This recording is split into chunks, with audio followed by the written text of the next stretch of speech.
Myra media welcomes political analyst KS Prasad. నమస్తే sir. నమస్తే అండి. సార్, సునీత రెడ్డి గారికి సంబంధించి చూసుకుంటే వివేకానంద రెడ్డి హత్యకి సంబంధించి రకరకాల కామెంట్లు చేస్తున్నారు. మరి ముఖ్యంగా ఎలక్షన్స్ టైంలో ఆ కామెంట్లు ఎలా చూడాలి సార్? ముఖ్యంగా ఒకటి చెప్పొచ్చండి, సునీత గారు వాళ్ళ భర్తని వెనకేసుకుని రావడానికి, ఆయన్ని పరిరక్షించుకోవడానికి ఆవిడ పడుతున్న సతీ సావిత్రి త్యాగానికి అసలు వెలకట్లేదు. అండ్ మోర్ ఓవర్ ఆవిడ ఒక కాన్స్పిరసీని చాలా బ్రహ్మాండంగా ఒక డిఫరెంట్ డైరెక్షన్లో తీసుకెళ్ళడానికి విశ్వ ప్రయత్నం చేస్తున్నారు సార్. నేను ఎందుకు అంటున్నానంటే, ఇప్పుడు మీకు సింపుల్ లాజిక్స్ కొన్ని ఉంటాయి. బేసిక్ లాజిక్స్ ఎప్పుడైతే మనం మర్చిపోతామో, సింపుల్గా చెప్పాలంటే షమీమ్ గారు ఎవరో నాకు తెలియదని చెప్తున్నారు ఆవిడ. It's really ridiculous. ఎందుకంటే 31/7/2020 ఆవిడ సిబిఐకి ఒక స్టేట్మెంట్ ఇచ్చారు. అందులో ఈ షమీమ్ గారి గురించి ప్రస్తావన మాట్లాడుతూ హౌ ఆస్తి అన్నది ఎలా పంపకాలు ఇలాంటి విషయాలన్నీ దాంట్లో ఆవిడ స్పెసిఫై చేశారు. సో ఇక్కడ మీరు క్రానికల్ ఆర్డర్లో నేను ఎన్నోసార్లు నా విశ్లేషణలో చెప్తూనే ఉన్నాను, there are certain things. Rayalaseema ఫ్యాక్షన్ల గురించి ఎవరికి తెలిసినా సరే వాళ్ళు ఎలా నరుక్కుని చచ్చిపోతారో అన్నవి ఎంతోమంది ఇన్వెస్టిగేటివ్ ఆఫీసర్స్కి అర్థం కాంది ఈ వివేకానంద రెడ్డి గారి మర్డర్. ఎందుకంటే it is not a faction murder, ఇది బ్రూటల్ మర్డర్. ఎట్లా అంటే ఎవరు తల మీద గాయాలు, మహా అయితే ఆయన చెయ్యి అడ్డు పెట్టుకున్నారు ఆ దెబ్బలకి, ఒక దగ్గర చెయ్యి గాయం తప్ప ఇంకా బాడీ ఎక్కడ ఆయన మీద గాయం లేదు. ఇది ప్రజలు గమనించండి ఫస్ట్ థింగ్. రెండోది ఏంటంటే, ఈ ఫ్యాక్షన్ నేపథ్యాల్లో జరిగేవి నరుకుకోవడం అన్నది చాలా దయనీయంగా ఉంటుంది. కానీ ఒకడు స్పెసిఫిక్గా మర్డర్ చేయడానికి ఒకడిని వినియోగించినప్పుడు, ఈ murderers most of the time వాళ్ళు ఏం చూడండి, ఎప్పుడైనా రైఫిల్తో కొట్టినా బుర్రకే కొడతారు.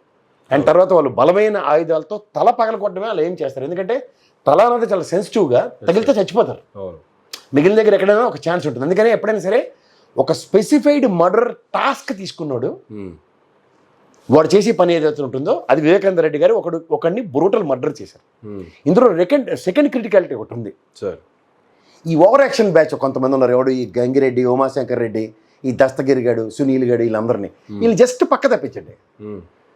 ఎందుకు చెప్తున్నానో ఇది జాగ్రత్తగా వినండి మీరు. ఎందుకు పక్క తప్పించమంటున్నానంటే సార్, ఇక్కడ దీంట్లో 2 సబ్ హెడ్డింగ్స్ ఉన్నాయి. నెంబర్ 1, ఈ ఫోరెన్సిక్ డిపార్ట్మెంటు ఆ రోజు ఎవరైతే లోపలికి వచ్చి వివేకానంద రెడ్డి గారిని ఫస్ట్ ప్రయారిటీలో ఇచ్చేశారో వాళ్ళందరు ఫింగర్ ప్రింట్స్ టాలీ అయ్యాయి.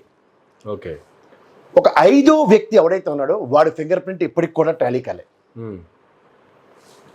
ఇది ఒక హెడ్డింగ్ అనుకోండి. ఈ 5వ వ్యక్తి ఎవడు అన్నది ఇప్పటికి కూడా అర్థం కావట్లే. నేను చెప్పిన గంగిరెడ్డి, ఉమాశంకర్ రెడ్డి, దస్తగిరి సునీలుతో కాకుండా ఇంకోటి ఫింగర్ ప్రింట్లు టాలీ కావట్లే. ఓకే, ఆ వాడెవడు అది మీరు సో కాల్డ్ లోపలికి వెళ్ళిన వాళ్ళు ఇంక్లూడింగ్ అవినాష్ రెడ్డితో సైతం ఫింగర్ ప్రింట్స్ ఫోరెన్సిక్ డిపార్ట్మెంట్ వాళ్ళు టాలీ చేసుకుంటే ఈయనది తప్ప ఒక నిగూఢమైన వ్యక్తి ఉన్నాడు. దీనికి ఒక సబ్ క్లూ ఇద్దాం. ఓకే, ఎందుకంటే టాస్క్ ఒకటికి ఇచ్చారు, వాడు చంపాడు.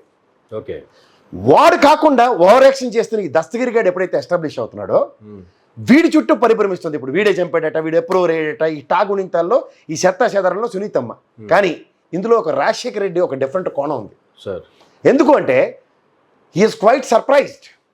ఎందుకు లెటర్ దాచమన్నాడు, ఎందుకు నేను అనే వ్యక్తి ఒకడికి టాస్క్ ఇస్తే వాడు చంపాడు. కానీ ఈ దస్తగిరి గాడు అన్నదానికి ఈ గంగిరెడ్డి ఏంటి, ఈ ఓవర్ యాక్షన్ ఏంటి అన్న దగ్గర ఆ లెటర్ దాచమన్నాడు. తదనంతరం సిఐడి, సిబిఐ పోలీసులు అందరూ కూడా ఆ వ్యక్తి యొక్క దీన్ని పట్టుకున్నారు. మీకు దీంట్లో ఇంకో క్రిటికాలిటీ చెప్తాను. ఆ వ్యక్తి ఎవడైతే లెటర్ దాచాడో ఆ వంటవాడు కొడుకో కూతురో ఎవడో వాడిని అయితే ఎప్పుడైతే లోపల వేశారో తర్వాత మీకు ఆయన పిఏ గారు ఎప్పుడైతే స్పెసిఫిక్గా కొన్ని మెన్షన్ చేస్తుంది దగ్గర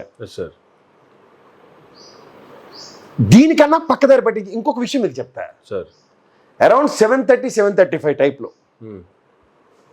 సిఐ శంకర్ రెడ్డి గారు ఎప్పుడైతే ఫోన్ చేశారో సునీతమ్మతో కాన్వర్సేషన్లో అరౌండ్ 7:20-7:35 మధ్యలో అనుమానితులు ఎవరన్న దగ్గర ఎస్టాబ్లిష్ చేయలే. ఓకే, ఇప్పుడు మీకు దీనికి చిన్న ఇంటర్నల్ లాజిక్ చెప్తా. నిన్న వెల్లంపల్లి గారు సీఎం గారి మీద అటాక్ జరిగింది. ఇన్స్టంటేనియస్గా వెల్లంపల్లి గారు ఒక కంప్లైంట్ ఇచ్చారు. అందులో ఏమని ఇచ్చారు, మేబీ తెలుగుదేశం, మేబీ జనసేన, చంద్రబాబు నాయుడు, పవన్ కళ్యాణ్ అన్న కాన్సెప్ట్లో కంప్లైంట్ ఇచ్చారు. వీళ్ళు అంత ఉన్నప్పుడు ఒకళ్ళ మీద అనుమానం ఎస్టాబ్లిష్ చేస్తూ చేయాలి కదా. 100% ఆ విధమైన ఉదంతం ఎక్కడా లేదు. పైపచ్చు ఇది ఒక కిరాతకమైన మర్డర్ అన్నది కూడా సునీతమ్మ ఎస్టాబ్లిష్ చేయలేదు. She has taken her own course of time. So ఈ క్రిటికాలిటీస్ మధ్యలో ఈ కేసు యొక్క అన్వేషణ అన్నది గౌరవ సిబిఐ ఎలా చేస్తుందో గౌరవ పోలీస్ డిపార్ట్మెంట్ ఆ రోజు ఏం చేసిందో, సిట్ 1 ఏబి వెంకటేశ్వరరావు ఏం చేశాడో, తర్వాత మహాంతి గారి ఆధ్వర్యంలో సిట్ 2 ఏం జరిగిందో, ఇవన్నీ క్రెడెన్షియల్స్ మనం గమనించగలిగితే ఈ సునీతమ్మ గారు రాజశేఖర రెడ్డి గారిని, నర్రెడ్డి రాజశేఖర రెడ్డిని పరిరక్షించడానికి ఈవిడ చేస్తున్న విశ్వ ప్రయత్నంగా ఈ డెమాన్స్ట్రేషన్స్ చూడండి. ఇక్కడ ఫోరెన్సిక్ డిపార్ట్మెంట్లు ఫింగర్ ప్రింట్లు టాలీ అయిన వాటిల్లో వీళ్ళ ఎవరివైనా సరే టాలీ అవ్వని ఆ వ్యక్తి ఎవడు, వాడే కాన్స్పిరర్, వాడే బ్రూటల్ మర్డర్ చేసిన వాడు. ఇది రాయలసీమ ఫ్యాక్షన్ అనుకుంటే గొడ్డలిపోట్లో, కత్తిపోట్లో మనిషి ఒంటికి అంతటికి ఉంటాయి పైశాచికంగా. కానీ ఒక ప్రొఫెషనల్, ఆ ప్రొఫెషనల్ ఒక కాన్స్పిరసీ ఎలా ఉంటుందంటే తలకి గాయం చేసి తలతోనే చంపుదాం అన్న దగ్గర తల మీద ఆయన చెయ్యి ఒకటి అడ్డు పెట్టుకున్నాడు, దానికి చెయ్యికి గాయమైంది. ఇది తప్ప వివేకానంద రెడ్డి గారి బాడీ మీద ఎక్కడ గాయాలు. ఇది గమనించండి ప్రజలు. అంటే సునీతమ్మ గారు రైట్ చెప్తున్నారో రాంగ్ చెప్తున్నారో, దీనికన్నా మీకు ఫైనాన్షియల్స్, ఎందుకంటే సుధా మేడం ఎప్పుడైతే సిబిఐ ఆఫీసర్గా ఎస్టాబ్లిష్ అయింది, ఒకటి ఫైనాన్షియల్స్. నేను మీకు వెనకాల స్క్రోల్ చేయండి సార్, అది it's a conversation which was taken place between Narreddy Rajasekhara Reddy and Vivekananda Reddy గారు. లాస్ట్ కన్వర్సేషన్ March 13 or 14 అనుకుంటాను, బిఫోర్ మర్డర్. ఎందుకంటే నేను సుధా సింగ్ మేడం గారు ఇచ్చిన రిపోర్ట్నే ఎక్కువ బేస్ చేసుకుని నేను ఇన్వెస్టిగేట్ చేసింది, నాకు తెలిసిన అతి తక్కువ పరిధిలో నేను మాట్లాడుతుంది. మీరు గమనిస్తే నేను ఎప్పుడు మొదటి నుంచి చెప్తుంది ఒకటి, it's a brutal murder with a robbery. ఇక్కడ మీకు brutal murder and finances relate చేసుకోగలిగితే the conversation between Narreddy Rajasekhara Reddy గారు అండ్ వివేకానంద రెడ్డి గారి విషయంలో కియా మోటార్స్ దగ్గర ఏదైనా యాన్సిలరీ దీనికో కాంటాక్ట్కో దేనికో నాకు డబ్బులు కావాలి అన్న విషయం is a huge conversation between Rajasekhara Reddy గారు and Vivekananda Reddy. That is the last conversation అని చెప్తున్నారు. ఇక్కడ మీకు ఒకటి గమనిస్తే 16వ తారీఖు నాడు ఎంపీ అభ్యర్థులను అనౌన్స్ చేశారు. వీళ్ళ దగ్గర ఎవరి దగ్గర డబ్బులు లేవు, అందరూ వివేకానంద రెడ్డి గారు కూడా అప్పుల మయంలో ఉన్నారు. కానీ ఫిక్స్డ్ అసెట్స్ ఏవైతే ఉన్నాయో అవి షమీం గారికి ట్రాన్స్ఫర్ అవుతాయన్న నేపథ్యం ఒకటి. అందుకనే ఆయన రాసిన నోటరీ పత్రాలు దొంగిలించబడ్డాయి. ఇది సుధా సింగ్ మేడం గారు ఎస్టాబ్లిష్ చేసింది. రెండోది, ఈ కాన్స్పిరసీలో మీకు ఎప్పుడైతే ఫైనాన్షియల్స్ అన్న దగ్గర మీరు నిశ్చితంగా గమనించగలిగితే షమీం గారి విషయంలో సునీత గారి డబుల్ స్టాండర్డ్స్. రెండోది, ఈ రాజశేఖర్ రెడ్డి అనే వ్యక్తి పొలిటికల్ ఆస్పిరేషన్స్లో ఈ ఉత్తరం దాచిన నేపథ్యం. ఎందుకంటే నేను ఎప్పుడైతే నాకు తప్ప ఇది 5వ వ్యక్తితో చేయించిన ఒక బ్రూటల్ మర్డర్లో అనవసరమైన క్యారెక్టర్స్ అన్న దగ్గర కన్ఫ్యూజన్ క్రియేట్ అవుతుంది మన దగ్గర ఉత్తరాన్ని దాచిన ఉదంతం. ఇది కనుక మీరు నిశ్చితంగా గమనించగలిగితే the criticality of this particular case is substantial evidences ఎంత క్లియర్గా ఉన్నాయంటే వీళ్ళు ఒక డ్రైవ్ చేసిన కాన్సెప్ట్లో కన్నా మిస్లీడ్ అయిన కాన్సెప్ట్లో అనవసరమైన హరికథలు కథలు అల్లబడుతున్నాయి. అంచేత వాస్తవానికి దగ్గరికి వెళ్ళే ప్రతిసారి ఒక అభూత కల్పనల కథలకి ప్రారాపితం కల్పించబడుతున్నాయి. కాబట్టి ఉదాహరణకి రామ్ సింగ్ గారు లాంటి వ్యక్తి ఒక క్యారెక్టర్ని ఎస్టాబ్లిష్ చేసిన తర్వాత ఇది సెలవులు పలవులు తీసుకెళ్తూ దీని యొక్క పర్యవసానాన్ని ప్రజలకి, ఇన్వెస్టిగేటివ్ అథారిటీస్కి ఎక్కడ క్లారిటీ రాకుండా ఉన్నందుకు ఇవాళ గౌరవ సిబిఐ మళ్ళీ డిప్లాయ్ చేసి కేసుని మొదటి నుంచి రీకన్స్ట్రక్ట్ చేయమంది. సో దీంట్లో అప్పుడు సునీత గారిని, రాజశేఖర రెడ్డి గారిని కూడా ఈ విచారణకి పిలిచిన తర్వాత ఈ reports needs to be established. తర్వాత వచ్చే పర్యవసానాలు ఎలా ఉంటాయో వేచి చూడవలసిందే. ఎలక్షన్ టైం వచ్చేటప్పటికి సునీత గారు కావచ్చు, షర్మిల గారు కావచ్చు, ఇద్దరు కలిసి రకరకాల కామెంట్లు చేస్తున్నారు. ఈ మధ్యకాలంలో మరి షర్మిల గారు అక్కడ ఎంపీ క్యాండిడేట్గా నిలబడ్డ తర్వాత అవినాష్ రెడ్డి గారి మీద ఎక్కడికెళ్ళి ప్రచారం చేసినా సరే హంతకుడు అనే యాంగిల్లోనే ప్రచారం చేస్తున్నారు. రీసెంట్గా వాళ్ళ మేనత్త గారు విమలారెడ్డి గారు కూడా ప్రెస్ మీట్ పెట్టి మరీ చెప్పారు, మీరు శత్రువుల చుట్టూ, మీ చుట్టూ శత్రువులు ఉన్నారు, జాగ్రత్త, తెలుసుకొని మాట్లాడండి, ఏవి పడితే మాట్లాడొద్దు అనేసి. ఇట్స్ వెరీ క్లియర్ అండి. ఇప్పుడు ఆ అమ్మాయి పాలిటిక్స్లో ఉంది, ఒక నేషనల్ పార్టీ అధ్యక్షురాలు అయి ఉంది వాళ్ళ స్టేట్కి. లాజికల్ థింకింగ్ అనేది చాలా ఇంపార్టెంట్. ఎందుకంటే ద ప్రాస్పర్ కాంగ్రెస్ అన్న మేనిఫెస్టోని కాంగ్రెస్ విధి విధానాలను తీసుకెళ్ళాలి. కానీ ఆవిడ కూడా ఒక ప్రాంతీయ ఉప పార్టీ అధ్యక్షురాలులాగా ఆ అవినాష్ రెడ్డి గారి చుట్టూ టెరిటరీ చెప్పడం మాత్రం చాలా హాస్యాస్పదంగా ఉంది. అండ్ మోర్ ఓవర్ ఈ సునీత మేడం గారు లాంటి ఆవిడైతే మాట్లాడడం ఇంకా చాలా హైనీయంగా గమనించాలి. ఎందుకంటే it's a contempt of court. This particular case is in the territory of గౌరవ సుప్రీంకోర్టు పరిధిలో ఉంది, సిబిఐ ఇన్వెస్టిగేషన్లో ఉంది. ఈవిడ she is narrating her story according to her whims and fancies. ఇది ఖచ్చితంగా ఆక్షేపణీయం. ఇది ఆవిడ నెరేట్ చేసిన స్టోరీలో ఆవిడ ఒక తండ్రిని కోల్పోయిన బాధలో ఉన్నవాడు అన్నప్పుడు ఈవిడికి వివేకానంద రెడ్డి గారికి తగు ఎక్కడ మొదలైంది, టేబుల్ మీద బాటిల్ ఇచ్చుకుని కొట్టిన ఉదంతం తర్వాత కదే ఈ అమ్మాయికి వివేకానంద రెడ్డి గారికి ఇద్దరికి మాటలు లేవు. 9-10 సంవత్సరాల పైచీలకు మాటలు లేకుండా ఉన్న తల్లి కూతురికి వాళ్ళు ఎక్కడలేని ప్రేమ పొచ్చుకొచ్చిందంటే షమీం గారి విషయంలో ఆయన తీసుకున్న స్టాండ్ షీఈ్ నాట్ యాక్సెప్టబుల్. ఆవిడకి యాక్సెప్టబుల్ కాని దగ్గరే ఆవిడ విపరీత ధోరణి ప్రదర్శిస్తున్న దగ్గర ఒక నర్రెడ్డి రాజశేఖర రెడ్డి లేటోడు అన్డ్యూ అడ్వాంటేజ్ తీసుకోవడానికి ఒక సర్కమ్స్టాన్సెస్ సిచ్యువేషన్స్ ప్రొవోక్ అయ్యాయి. ఎంతకన్నా ఇంకేం లేదు దీంట్లో. Critical is very clear. అతి దగ్గరలో గౌరవ న్యాయస్థానం దీని మీద సత్వరం న్యాయం చేస్తుందని నమ్మే వ్యవస్థలు నమ్మే వ్యక్తులు నేను ఒకటి. అయితే ఒక పక్క ఆంధ్రాలో చూసుకుంటే కూడా జగన్మోహన్ రెడ్డి గారి మీద దాడి తర్వాత 3-4 రోజులు ఆయనకి రెస్ట్ కావాలని చెప్పి డాక్టర్లు సూచించిన దగ్గర కూడా ఆయన 1 డే రెస్ట్ తీసుకున్నారు. నెక్స్ట్ డేనే మరలా ప్రజల్లోకి వెళ్ళిపోవడం కూడా జరిగింది. ప్రజల్లో నిన్న గన్నవరం నుంచి గన్నవరం మీదుగా గుడివాడకి వెళ్తున్నటువంటి బస్సు ర్యాలీలో కూడా ప్రజల దగ్గర నుంచి వస్తున్నటువంటి మద్దతు చాలా విపరీతమైనటువంటి మద్దతు అయితే వస్తూ ఉంది. ఇప్పటి వరకు బస్సు యాత్ర వేరు, నిన్నటి నుంచి బస్సు యాత్ర వేరు అన్నట్టుగా సాగుతుంది సార్. అంటే నేను ఒక మాట చెప్పగలండి, జగన్మోహన్ రెడ్డి గారు అనే మనిషి ప్రజానాయకుడు, ప్రజల మనిషి, ప్రజా ఆస్తి అని కూడా చెప్పాలి. మైపచ్చి ఆయన రాయలసీమ బిడ్డ, చిన్న చితక దెబ్బలకి కడప పులివెందుల నుంచి వచ్చిన మనిషి రెస్ట్లు బెచానాలు అనుకుంటే ఆయన పవన్ కళ్యాణ్ కాదు కదా. 2 రోజులు ఎండ తగలగానే అమ్మో జ్వరం అని ఇంట్లో కూర్చోడానికి. ఇక్కడ మీకు ఇంకోటి ఏంటంటే, గతంలో కోడికత్తి విషయంలోనే ఇవాళ ఈ అపోజిషన్ పార్టీల వాళ్ళు ఇష్టం వచ్చినట్టు మాట్లాడుతున్నారు. మీరు నిశ్చితంగా గమనించండి, ఒక ప్రజా యోధుడు ప్రజాక్షేత్రంలో తన యొక్క ఉనికిని రాబోయే రోజుల్లో ఎలా చాటుకోబోతున్నాడంటే, మీరు ఇవాళ ఓ తెలుగుదేశం, జనసేన, బీజేపీ, ఎన్డీఏ కూటమితో జగన్మోహన్ రెడ్డి అన్నది భ్రమ. నేను ఒక విషయం చెప్పగలుగుతున్నాను, it is a war between Jaganmohan Reddy and Jaganmohan Reddy. ఇది ఎలా ఎస్టాబ్లిష్ చేస్తానంటే, జగన్మోహన్ రెడ్డి గారి ప్రభుత్వం 5 సంవత్సరాల పరిపాలనలో జగన్మోహన్ రెడ్డి గారి ప్రభుత్వం కావాలా అన్న వాళ్ళకి, 5 సంవత్సరాలు జగన్మోహన్ రెడ్డి పరిపాలన నచ్చలేదు అన్న వాళ్ళకి జరుగుతున్న యుద్ధం. ఓకే, సో దీంట్లో అపోజిషన్ పార్టీలు అన్నది ప్రజలు ప్రతిష్ఠించుకోవట్లే. జగన్మోహన్ రెడ్డి కావాలా వద్దా అన్నదే యుద్ధం జరుగుతుంది.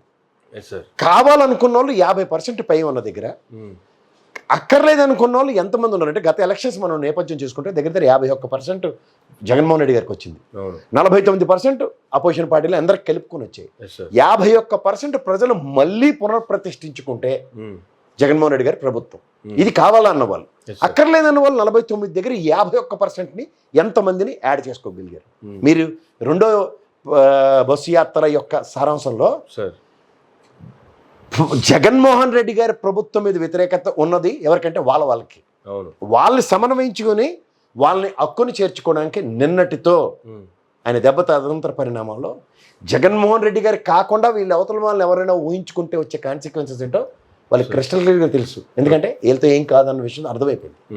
ఎందుకు అంటే ప్రజలు జగన్మోహన్ రెడ్డి పక్కన ఉన్నారు అన్నదానికి నిన్న గన్నవరం ఒక ప్రత్యక్ష ఉదాహరణ. ఇప్పుడు సాధారణంగా మనకి ఏదైనా పొరపాటు జరిగింది అనుకోండి కుటుంబంలో, అలాంటి వాళ్ళని పరామర్శించడానికి స్వచ్ఛందంగా చాలా మంది తరలి వస్తారు. మానవతా విలువలు, మానవతా హృదయం. అండ్ అపార్ట్ ఫ్రమ్ దట్, ఒక దెబ్బ తగిలింది, ఆయన 10 మందికి ఏం చెప్తాడు? కులాలు చూడడం, మతం చూడడం, రాజకీయాలు చూడండి, నేను చేస్తున్న సంక్షేమం మీకు నచ్చితే అన్న దగ్గర ఆయన సంబోధించేది అక్కలారా, చెల్లెలారా, అన్నలారా, తమ్ముళ్ళారా అన్న మాటలకి కుటుంబ సభ్యుడికి ఒక దెబ్బ తగిలింది. అది నిజమో అబద్ధమో, లేదంటే కష్టమో నిష్ఠూరమో, మన మనిషికి దెబ్బ తగిలిందని ప్రజలు స్వచ్ఛందంగా తరలి వస్తున్నారు. ఈ ప్రజా సమూహాన్ని తట్టుకోలేక అపోజిషన్ పార్టీ ఆక్రమణ ఎలా వెలుబుస్తుందో చూడండి. లేకపోతే వాళ్ళకి కన్సిస్టెన్సీ లేదు. నరేంద్ర మోడీ గారు ఎప్పుడైతే ట్వీట్ చేశారు, వీళ్ళు పిచ్చికిపోయారు. వీళ్ళు ఏం చేయాలి, పిచ్చి పరాకాష్కి వెళ్ళిపోయి ఈ నాగబాబు అటువంటి అసందర్భ మేధావి అంటండి, అసంకల్పిత ప్రతీకార చర్యలు చూశాం, కానీ అసందర్భ మేధావి అంటాడు. వీళ్ళు తెలివితేటలు అసలు ఏమీ లేకపోయినా ఏదో ఉన్నట్టు నటించే తపేల బ్యాచ్లో మొదటి వ్యక్తి. ఎందుకంటే సింపుల్ లాజిక్, నిన్న నీ ఇచ్చిన స్టేట్మెంట్కి నెక్స్ట్ డే కన్ఫైన్ అవ్వట్లేదంటేనే నీకు నిలకలేదని అర్థం. మీ తమ్ముడికి ఎలాగో నిలకలేక వస్తున్నావు, ఈ దైత్యంతో నువ్వు కూడా దాపరించు మన ఎత్తి మీద. ఎందుకంటే ఒక ప్రభుత్వ అధినేతకి జరిగిన ఒక దాడిని కనీస మానవత్వ హృదయంతో ఖండించకుండా, దాన్ని ఏదో సినిమాల్లో చూడండి, యాక్టర్ల మీద యాక్టర్లు తయారు చేస్తే ఇవాళ తెలుగుదేశం ప్రతినిధి అయితే పుష్ప స్టోరీ మేకప్ అంటుంది, తెలుగుండి మాడుతున్నారు ఎవడన్నా. ఇప్పుడు దెబ్బ తగిలిన తర్వాత ఎవరి హ్యూమన్ నేచర్ అయినా సరే ఈ రోజుల్లో డాక్టర్ తెలివి తక్కువ మేళాలకి చెప్పాలంటే, నువ్వు చిన్న నొప్పి వెళ్ళి హాస్పిటల్కి ఆ దిక్కుమాల టెస్ట్లు అని రాసి వస్తున్నారు కదా, రాసి వస్తున్నాడు లేదా కనుక్కో. రక్తం ఆత్మ ఆగిందో అవలేదో, నీకు షుగర్ ఉందో లేదో కూడా టెస్ట్ చేయిస్తున్నాడు. ఇలాంటి తెంగరమేళం డాక్టర్ల మధ్యలో మనం బతుకుతూ కూడా ఎంతమంది డాక్టర్లు ఎందుకు సెపరేట్ చేస్తున్నారని బుర్ర తక్కువ ఎదవలు మాట్లాడుతున్నారు. నేను ఆ ఎదవుతానని కాస్త పక్కన పెట్టాను. ఒక స్టేట్ హెడ్ అయినా రక్షణ కోడికత్తి విషయంలోనూ వివేకానంద మర్డర్లో అపోజిషన్లో ఉన్నది జగన్మోహన్ రెడ్డి, లేకపోతే రూలింగ్ పార్టీలో ఉన్నది జగన్మోహన్ రెడ్డి, ఇంటెలిజెన్స్ ఫెయిల్యూరు, రక్షణ వ్యవస్థ సరిగ్గా లేదు. వారిని ఎలక్షన్ కోడ్ వచ్చిన తర్వాత ఈ తెలుగు తక్కువ ఎలక్షన్ కమిషన్ వలయంలో చిక్కుకొని ఏ విధమైన పనులు చేయకుండా చెరగొట్టే, కూసేగాడి తెచ్చి మేసేగాడి చెరగొట్టే బ్యాచ్ లేదు. ఇది తెలిసి కూడా మీ అనుభవంలో కూడా వివేకానంద రెడ్డి విషయంలో ఇప్పటికీ నెత్తివాచిపోయి మీరు ఎలా చేస్తున్నారో తెలిసి, కోడికత్తి విషయంలో ఎన్ఐఏ పరిధికి తీసుకెళ్ళిపోయి కూడా రాష్ట్ర పోలీసు వ్యవస్థను పనిచేయాలని జడ్డితనం కూడా కనబడుతుంది దగ్గర. ఏం భావన పెట్టుకుని మారుతున్నారు? అంటే తెలివి తక్కువతనానికి కూడా ఒక హద్దు ఉంటుంది. పైపచ్చి మీరు ఆ తెలుగుదేశం పేజీలో కన్సిస్టెన్సీ ప్రదర్శిస్తారు. ఎందుకంటే చిన్నపిల్లలందరినీ తెచ్చి కూర్చోబెట్టుకున్నారు కాబట్టి ఈ చిన్నపిల్లలకి ఏడిపించుకుని తినడం తప్ప, అవతల మీద పడి ఆడడం తప్ప ఇంకోటి తెలియదు. ఏడిపించుకుని తినడం అంటే తండ్రి స్థానంలో ఉన్నవాడికి ఏదో కాయో పండు కొని ఇచ్చేదాకా ఏడుపుకొని చావడం, తర్వాత పక్కోడి మీద ఏడవడం, నాకన్నా ఆడికి ఎక్కువ ఇచ్చారు ఆడికన్నా తక్కువ ఇచ్చారని ఏడ్చుకొని చావడం. అది చిన్నపిల్లల మెంటాలిటీ. అది బట్టి సోషల్ మీడియా నడిపిస్తుంది తెలుగుదేశం. ఇంకా లోకేష్ ఆధ్వర్యంలో నడుస్తున్నాయి. అభంశుభం తెలియని బుడపిల్లలందరినీ తీసుకొచ్చి కూర్చోబెట్టి పక్కన పార్కులు ఆడుకునే వాళ్ళందరూ తీసుకొచ్చి సోషల్ మీడియా నడిపిస్తే ఎలా ఉంటుంది? అక్కడ కూడా ఇన్కన్సిస్టెన్సీ, ఆక్రందన, ప్రతి దాంతో కంపారిజన్స్ చేసి సోషల్ మీడియాలో ఒక యాక్టివ్నెస్ క్రియేట్ చేద్దాం అనుకుంటున్నాను.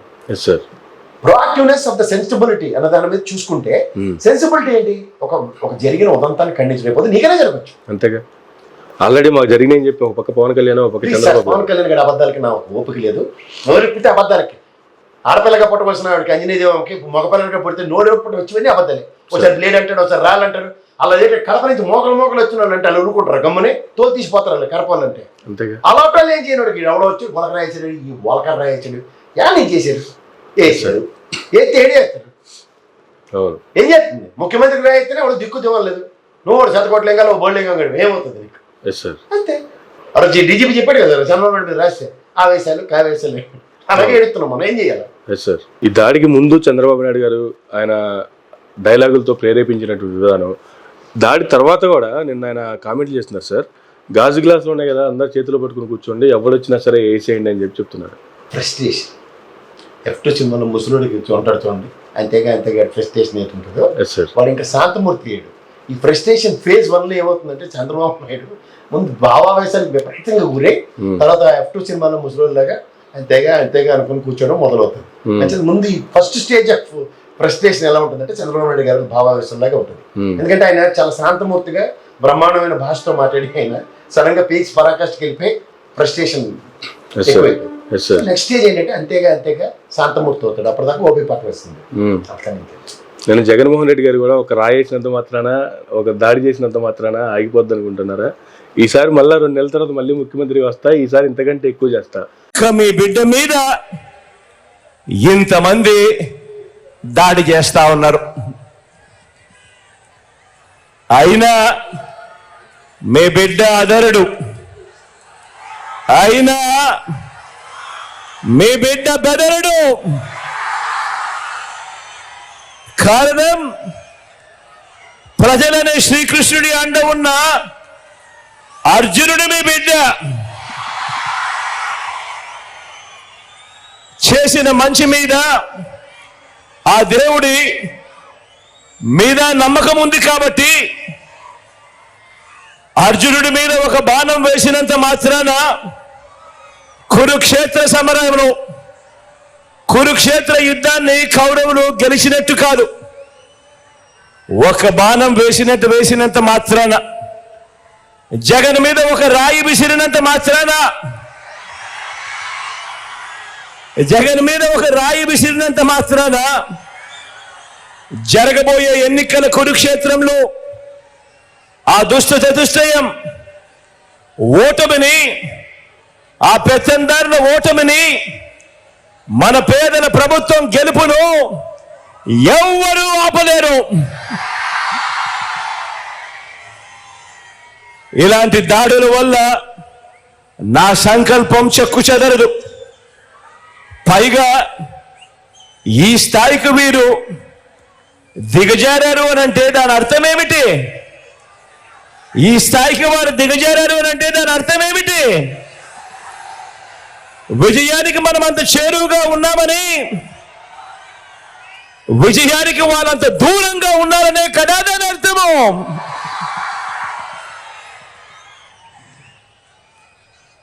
అందుకే చెప్తా ఉన్నా, ఈ తాటాకి చెప్పులకు మీ బిడ్డ అదరుడు, మీ బిడ్డ బెదరడు.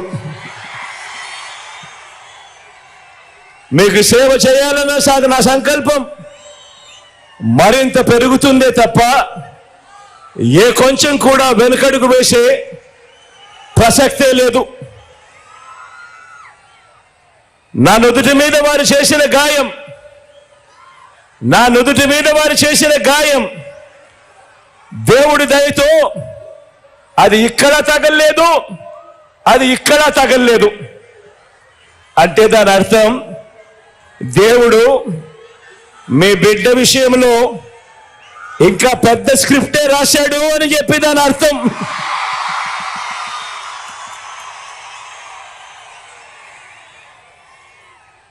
నా నుదుటి మీద